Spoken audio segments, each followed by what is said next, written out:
The Second Amendment is under consistent attack by the left.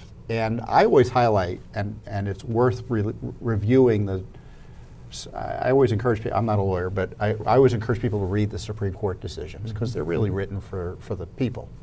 And the Supreme Court decision upholding our Second Amendment rights highlighted it's not just the Second Amendment that's at issue here, it's the 14th Amendment. That's right. So when they attack the Second Amendment, there are other civil liberties that are attacked with that.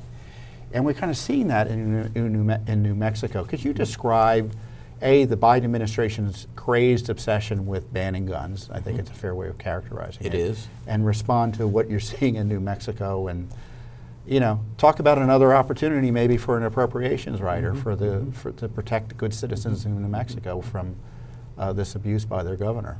Well, I'll tell you, what President Biden can't get through the House through proper legislation, he's going to attempt to get through by rewriting a definition, redefining a definition, writing a rule through the ATF to come against the Second Amendment. And it's so important that we have a Second Amendment. Our founding fathers were such brilliant men.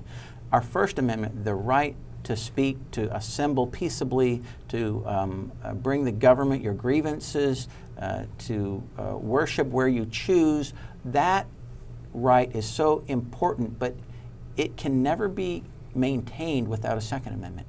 The Second Amendment is truly the teeth behind the First Amendment, and that's what keeps that First Amendment secure.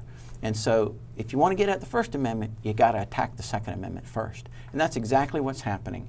And I think what you're seeing in New Mexico is a governor that is pushing the envelope to see just how far she can get, all right, before she gets pushback. And honestly, I hope they impeach her because she has clearly violated the Constitution. The New York Rifle and Pistol versus Braun was such a great decision. First, you had the Heller decision in 2008.